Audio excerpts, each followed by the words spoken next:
करने वाला नहीं है. Simple thing, rule of nature it is. Is it clear? So it's not a bad thing to grow a business slowly.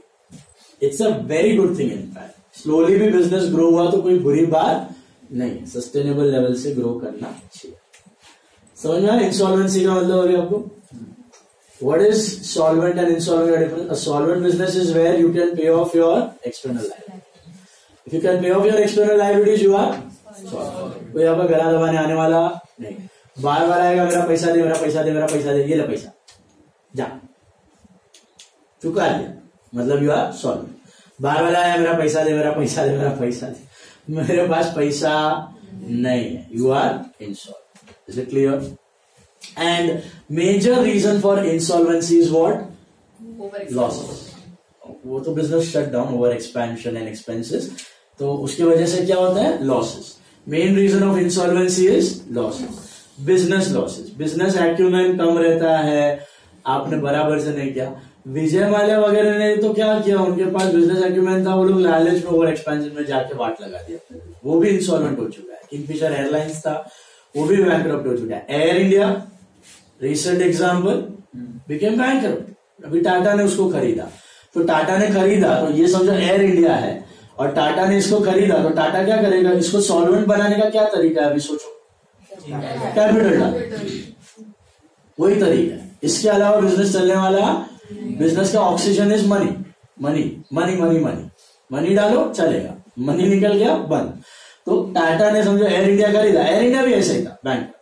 तो टाटा क्या करेगा, इसमें कैपिटल डाला, उसने कैपिटल डाला और पैसा डाला इसमें समझो, और 50 लाख मैंने डाल दिया, 50 लाख डाल दिया तो क्या होगा, capital will become 47 lakhs and cash will become 53 lakhs. Now अच्छा खासा बिजनेस है, अभी कर सकता है धंधा, वापस सॉल्वेंट हो गया ना. 56, 67. 50 लाख डाला लेकिन नेगेटिव 3 था ना, तो पॉजिटिव 47 होगा ना, समझा. 50 लाख डाला उसने और कैश 50 लाख आ गया, तो now it became solvent, now it can run on its own. तो कोई भी इनसॉल्वेंट बिजनेस को जब कोई कंपनी अक्वायर कर लेती है, वो क्या करती है, उसमें और पैसे डालती है. क्लियर? तो वैसे so many companies have become insolvent and so many companies have purchased them. उसको खरीदती है, पैसा डालती है और चलाती है. एयर इंडिया का नाम सुना है ना अभी. एयर इंडिया एक्चुअली वो टाटा का एयरलाइन, टाटा का खुद का था. गवर्नमेंट ने उससे जबरदस्ती ले लिया सस्ते भाव. इंदिरा गांधी के टाइम गवर्नमेंट ने बोला नहीं, हम लोग तेरे को प्लेन उड़ाने नहीं देगा, प्लेन गवर्नमेंट का होना चाहिए, सबको मिलना चाहिए. टाटा बेचारा अच्छा भोला भाला रतन टाटा दे दिया उसे, लेके जाओ, देश का सेवा होगा. गवर्नमेंट ने लिया एयर इंडिया. किसी को, गवर्नमेंट को आज तक कोई बिजनेस चलाने आया नहीं. जितना भी गवर्नमेंट का कंपनी है सब डब्बा है. तुम गवर्नमेंट के बैंक में जाओ, एसबीआई में जाओ, लंच आवर चालू रहता है, सुना है ना वो. तो किधर भी गवर्नमेंट बैंक में जाओ, गवर्नमेंट ऑफिस में जाओ, कोई ढंग से काम करने वाला मिलता है? तुम देखा है आज तक कि तुम आए और हाँ सर सर सर क्या है, बोलो सर, यस सर, ओ सर, ऐसा कुछ सर्विस देखा है कभी आज तक? कुछ नहीं. तो गवर्नमेंट ने एयर इंडिया का बिजनेस टाटा से छीन लिया, 25-30 साल तक लॉस किया. अब बोला ये खत्म हो गया, लेके जाए. तो टाटा बेचारा वापस खरीदा. अच्छा खासा प्रॉफिट मेकिंग बिजनेस था, कबाड़ा बना के उसको वापस दे. टाटा बेचारा वापस खरीद भी लिया, ना दिलदार, वापस चला है air India. That's how it works. Okay. So government अपना बहुत दिलदार है, अच्छे से टैक्स का पैसा यूज करता है इन मेकिंग लॉसेस. ऐसा बहुत सारा कंपनीज है गवर्नमेंट का which are not doing well and which have become bankrupt. MTNL का नाम सुना? डब्बा होगा टेलीफोन का, घर पे अगर देखा होगा, landline. MTNL government company became bankrupt. BSNL almost bankrupt. तुम्हारा ये वाला सुना है अपना गवर्नमेंट बैंक्स जो भी है ना, Punjab national bank, state bank of India also. State bank of India थोड़ा बड़ा है तो चल रहा है. पंजाब नेशनल बैंक बोलो या फिर इतना सारा, विजया बैंक हो गया तुम्हारा, फिर अपना बैंक ऑफ राजस्थान हो गया, बैंक ऑफ आंध्रा हो गया, बैंक ऑफ बड़ौदा हो गया, ये सारे बैंक्स, IDBI बैंक हो गया, ये जितने सारे बैंक्स हैं गवर्नमेंट वाले, ये सारे के सारे बैंकरप्ट हो चुके हैं, एक बार नहीं 2-3 बार। Are you understanding? ये सारे के सारे बैंक्स बैंकरप्ट हो चुके हैं, इंसॉल्वेंट हो चुके हैं। फिर कैसे चल रहे हैं? कौन डाल रहा है? गवर्नमेंट डाल रहा है। गवर्नमेंट को पैसा कहां से आता है? टैक्स कौन भरता है? तुम लोग चला इन बैंक को तुम लोग चला रहे, ठीक है। तो गवर्नमेंट डज दैट। बिजनेस करना आता नहीं है, लॉसेस करती है, पैसे लेती है, डालती रहती है। ओके, तो ऐसा बहुत सारे बिजनेसेस में किया हुआ है। चलिए सॉल्वेंट इंसॉल्वेंट देख लेते हैं फटाफट। What are solvent businesses? Businesses whose assets are more than or equal to its liabilities. By liabilities we mean external liabilities. And what are insolvent business? The assets are less than your external. Samjhan. That completes our first topic of terms. Okay. Let's move to the second one, that is bookkeeping. What is bookkeeping? You know the subject. We have discussed that earlier. ये पूरा first page आपने actually किया हुआ है, just a revision. Second chapter का first page, bookkeeping. What is bookkeeping? Recording of transactions in the books of accounts. Okay, पढ़ो क्या दिया हुआ है, डेफिनेशन दिया हुआ है, वो देखा हमने। उसके बाद features. What are the features of book keeping? क्या क्या होता है बुक कीपिंग में, रिकॉर्डिंग करते हैं। First one is it is an art of recording the transaction scientifically and systematically. I told you that we don't record in any other language, Hindi, Marathi, Gujarati. We record it in accounting language of debit and credit. So now we are actually moving with the recording process. Recording process यहाँ से start हो रही है। ये तो terms थे, ये अभी बीच बीच में आएंगे तो पता है आपको क्या terms का मतलब है। अभी हम लोग एक्चुअली रिकॉर्डिंग पे जा रहे हैं, तो रिकॉर्डिंग का शुरुआत करते हैं। तो बुक कीपिंग क्या होता है, उसका बैकग्राउंड आपको दिया हुआ है। The system of recording transaction should be universal. What is universal? सब जगह सेम सिस्टम फॉलो हो रहा है। यूनिवर्सल मतलब everywhere we follow the same system of debit and credit, और is it different anywhere? No. तो system of recording the transaction is universal. Then there must be a documentary support for each and every transaction. This is the most important feature of recording business entries. Very very important. सुनो ध्यान से, कभी भी आप business में कोई भी transaction record कर रहे हो, उसका डॉक्यूमेंट्री एविडेंस होना बहुत जरूरी है। बिना डॉक्यूमेंट्री एविडेंस के आप कुछ भी रिकॉर्ड नहीं कर सकते। सपोज आप मेरे अकाउंटेंट हो और मैं आपको बोल रहा हूं प्लीज मैंने कंप्यूटर परचेज किया, प्लीज रिकॉर्ड इट। आप पूछोगे यार प्रूफ क्या है? कंप्यूटर खरीदा, उसका प्रूफ क्या है? What is the proof? Bill. Show me the bill. तो दैट इज द प्रूफ कि भैया जेन्युइन ट्रांजैक्शन हुआ है या नहीं। मैं तो आपको बोलूंगा कर दो रिकॉर्ड, आपने कर दिया, लेकिन एक्चुअली कंप्यूटर है ही नहीं, तो फेक ट्रांजैक्शन हो गया। और ऐसे भी काफी सारे बिजनेस झोल करते हैं। आपने स्कैम 92 देखा है, वेब सीरीज? उसमें अगर देखा होगा किसी ने, याद होगा तो, वो माजदा करके कंपनी था, उसमें वो बोलता है माजदा के शेयर खरीदो, माजदा के शेयर खरीदो, माजदा। फिर वो रिपोर्टर पीछे लग जाती है और देखने जाती है, माजदा माजदा बोल रहे हैं, चलो देख के तो आते हैं क्या है। और देखने जाती है तो कहीं हटूड़ी के बीच में, एक दरवाजे के बीच में लॉक दरवाजा रहता है। कंपनी वंपनी नाम की कोई चीज होती ही नहीं है, ऐसे ही खाली टाइम पास नाम का एक बुक पे ऑफिस बना के बुक पे बिजनेस चला रहा है। रियलिटी में बिजनेस था ही नहीं, तो झोल चालू था। तो ऐसे बहुत सारे बिजनेस झोल करते हैं, बहुत सारे बिजनेस। क्योंकि क्या होता है, आप किसी कंपनी के शेयर खरीदने जाते हो तो आपको कंपनी में अंदर घुसने तो देते नहीं है, तो अंदर क्या हो रहा है आपको तो पता नहीं चलता है। जाने एंट्री वेंट्री सब सिक्योरिटी विक्योरिटी लगी होती है, प्लांट वांट देखने मिलता नहीं है। तो आप कैसे खरीदोगे रिलायंस के शेयर? आप क्यों खरीदोगे? उसका बुक्स ऑफ अकाउंट देखोगे, उसके ट्रांजैक्शन बुक्स में देखोगे, वो मिलता है आपको, वो ऑनलाइन भी मिलता है। लेकिन वो तो झोल कर सकता है। रिलायंस वाले ने बोला मैंने 500 करोड़ का मशीन खरीदा है, आपने देखा उसके बुक्स ऑफ अकाउंट में, हाँ 500 करोड़ का मशीन खरीदा है, चलो रिलायंस अच्छा है, खरीद लो उसके शेयर। लेकिन असली में खरीदा है कि नहीं? उसका डॉक्यूमेंट्री एविडेंस होना जरूरी है। तो every transaction must have a documentary evidence. Documentary evidence है तो फिर फेक करना बहुत मुश्किल है। डॉक्यूमेंट्री एविडेंस नहीं है तो फिर वो ट्रांजैक्शन फेक भी हो सकता है। Is it clear?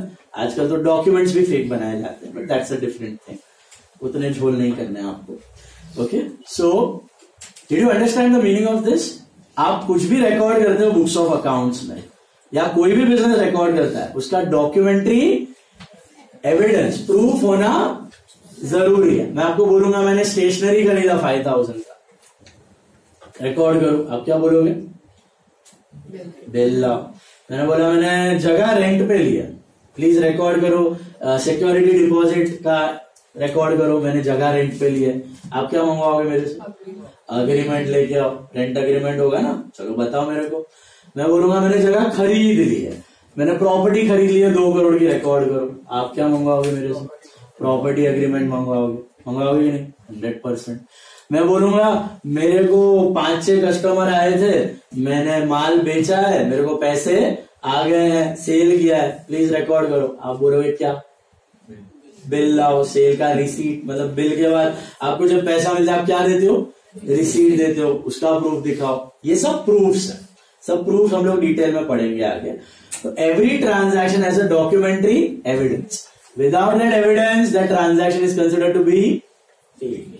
रिकॉर्ड नहीं है, इसलिए मोदी जी क्या बोलते हैं पता है? 5-6 साल से बिल लो और क्या करो? पेमेंट UPI ऑनलाइन करो। ऑनलाइन में क्या होता है? ऑटोमेटिकली प्रूफ जनरेट हो जाता है। आप कुछ भी ऑनलाइन ट्रांजैक्शन करो, फट से मैसेज आ जाता है, दैट्स योर डॉक्यूमेंट्री एविडेंस। अभी आपको अलग से डॉक्यूमेंट बनाने की जरूरत नहीं है, सीधा रिकॉर्ड हो गया। लेकिन ये आप कैश में करते तो दिखता है आपको, इसलिए कैश का जो ट्रांजैक्शन होता है ना, मोस्टली वो क्या होता है? बगड़े का होता है, ब्लैक। Black means what? वो बुक्स ऑफ अकाउंट्स में रिकॉर्ड नहीं होता, क्योंकि उसका कोई डॉक्यूमेंट्री एविडेंस नहीं होता। क्लियर? कैश में नहीं करना है, ऑनलाइन करना है। ओके, ऐसा। तो every transaction should have a documentary evidence, proof. Without that it is considered as fake. Very important feature. The recording is made of monetary transactions. It means that the transaction must have money or money is worth. बोला है हमने sunlight, air, वो सब record नहीं करते। Business house records its own transaction with others. मतलब मेरा business है तो I think from my business point of view and record everything.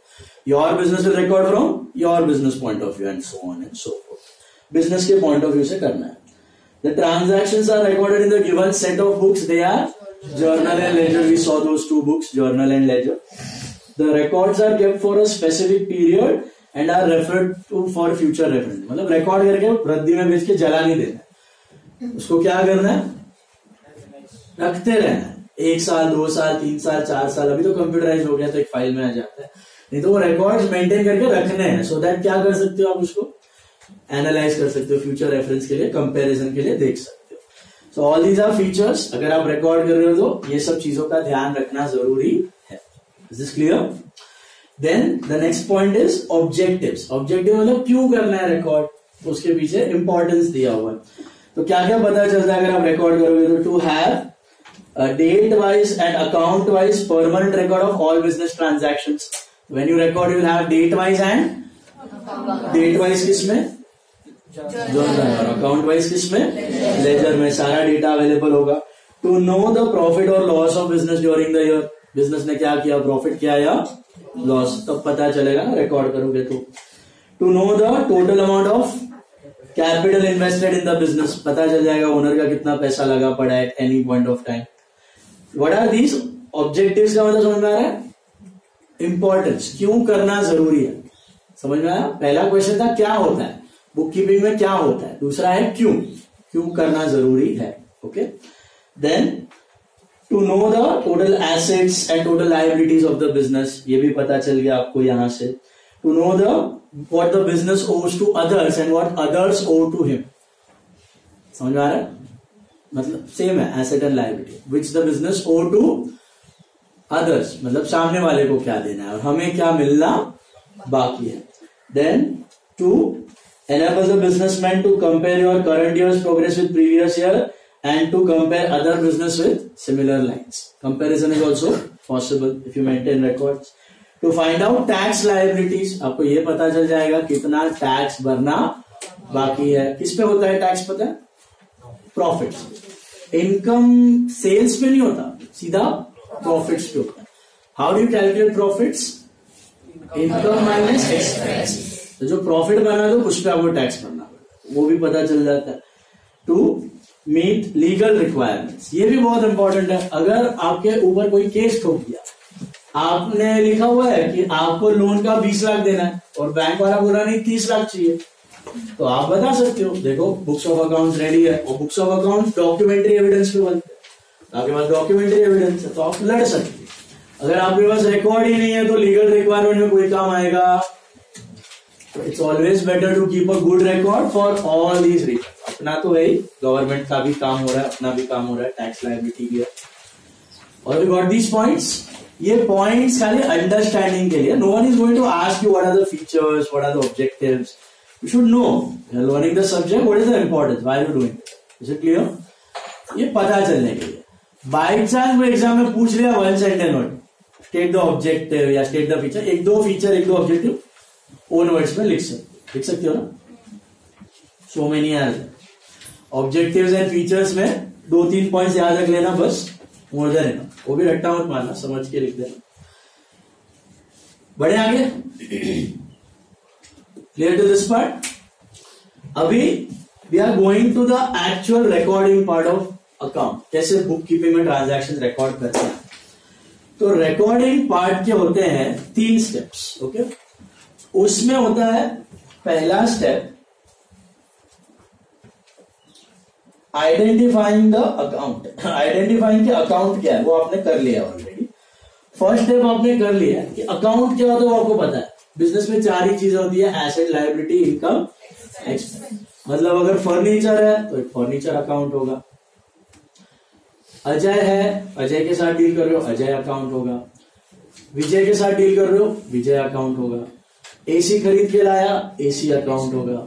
Security deposit भरा, सिक्योरिटी डिपॉजिट अकाउंट होगा. कैश आया, कैश अकाउंट होगा. कैपिटल है, कैपिटल अकाउंट. लोन है, लोन अकाउंट. क्रेडिटर है, क्रेडिटर अकाउंट. डेटर है, डेटर अकाउंट. बिल्डिंग है, building account. Purchase किया, परचेज अकाउंट. सेल किया, sale account. Electricity bill pay किया, electricity bill account, expense account. Telephone bill pay किया, telephone expense account. Internet charges pay किया, internet charges account. All expenses, all incomes, all assets, all liabilities will have individual names of accounts in the books. हर एक जितनी चीजें हैं उसके उतने नाम के क्या दिखेंगे आपको. That's your first step. You know what is an account? Representation. Second step. Okay? Second step. Very important. You classify those accounts. What do you do? Classify करने आप. क्लासीफाई मतलब ग्रुप करने उसको. ओके, अब ये ग्रुपिंग है ना, सुनना एकदम ध्यान से. 2 तरीके से होती है. एक होता है ट्रेडिशनल, एक होता है मॉडर्न. क्लासिफिकेशन. इन अकाउंट्स को आप क्लासिफाई, ग्रुप कर सकते हो 2 तरीके से, ट्रेडिशनल एंड मॉडर्न. आपको आता है वो सारे अकाउंट्स को आप कौन से कैटेगरी में क्लासिफाई कर सकते हो? All the accounts are ideally what? This is modern. Assets, liabilities, incomes, expenses. This is the modern classification. तो समझो मैं आपको बोलूं air conditioner. It's an asset, right? Bank loan. It's a liability. Creditors. Liability. Machinery. It's an asset. Telephone expense. It's an expense. Interest received. It's an income. Commission received. It's an income. Sales. Sales are income. Purchases. Expense. Rent paid. It's an expense. Debtors. Assets, पैसा लेना बाकी.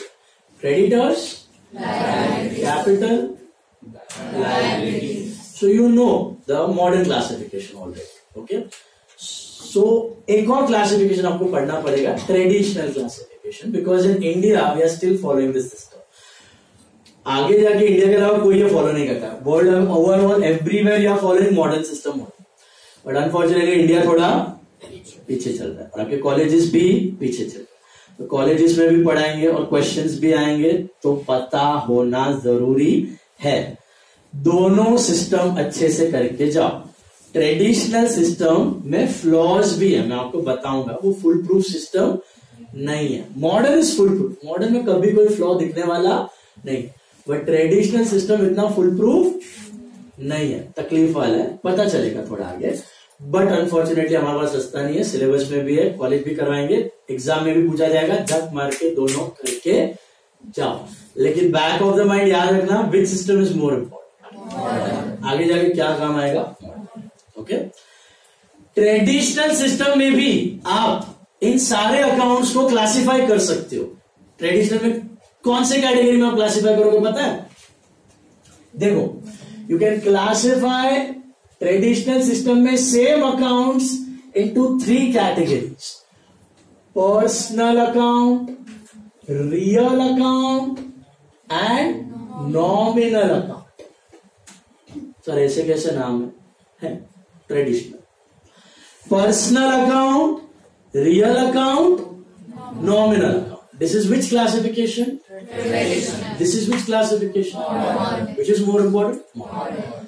Traditional classification. Okay, उस पर focus करते हैं. वो भी important है, करना पड़ेगा. Personal accounts, real and nominal, इसमें भी कर सकते हो. तो पर्सनल में आप कौन से अकाउंट्स डालोगे? तो यहां पे डालोगे आप mainly accounts of human beings, living beings, okay, and artificial institutes, artificial entities या institutes, artificial businesses, चीजें नहीं, artificial entity, business.